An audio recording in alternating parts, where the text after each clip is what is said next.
MC Station, it's Mrs. Vance, and this is my puppy, Winston. Today I'd like to read to you Curious George, Snowy Day.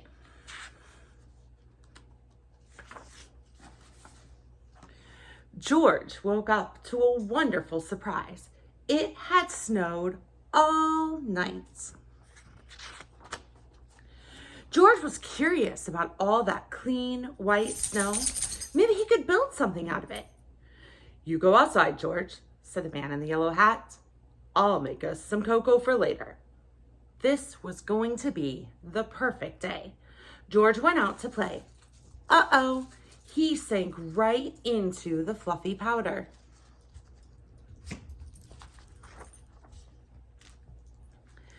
Bill, George's friend and neighbor, came by. He did not have any trouble walking in the snow. "Hey, George," said Bill, "I have an extra pair of cross-country skis you can have." Then Bill showed George how to ski by making zigzags through the snow. George could not wait to try it for himself.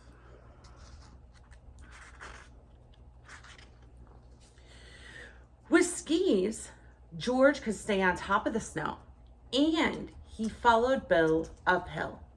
Suddenly, they heard a noise. Oink, oink, oink, oink. Bill said, "I'm going to find out what that is. You wait here." George waited at the top of the hill in the cold. His house looked so small and warm. George wanted to get home for his cocoa. Was Bill coming back? "Hey, George," Bill shouted from the bottom of the hill. "I couldn't find whatever made that sound, but I have to head home now. Keep the skis and have fun." So George did for a while. When George was tired, he skied down the hill toward the home until he hit a rock. His skis flew off. George tumbled the rest of the way down.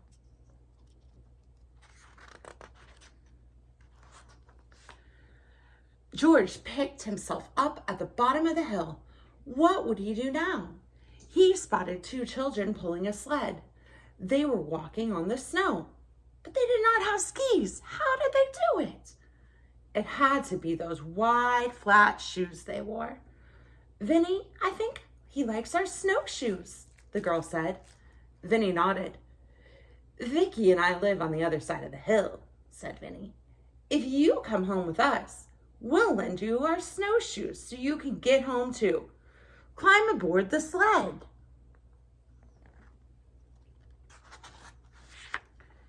It was fun to sail down the hill, but now George was even farther from his house.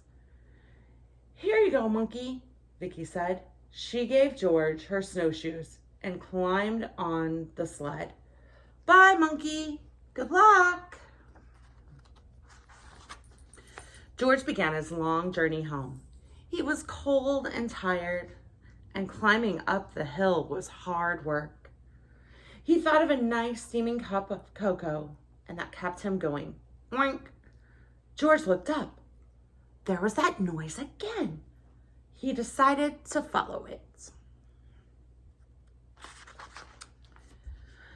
A cold-blossed pig. What was he doing out all by himself, and how could George rescue the poor pig? George remembered how Vicky and Vinny had rescued him. What George needed was a sled. It had to be flat and big enough for the pig to sit on. A fallen sign nearby looked like a good choice. What a ride! When George got home, he found his neighbor, Farmer Renkins, talking to the man in the yellow hat.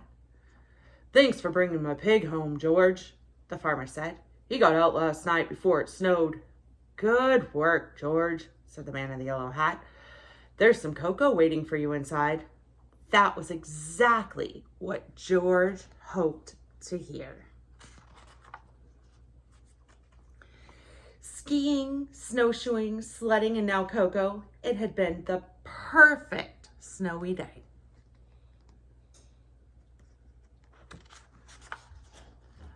That end.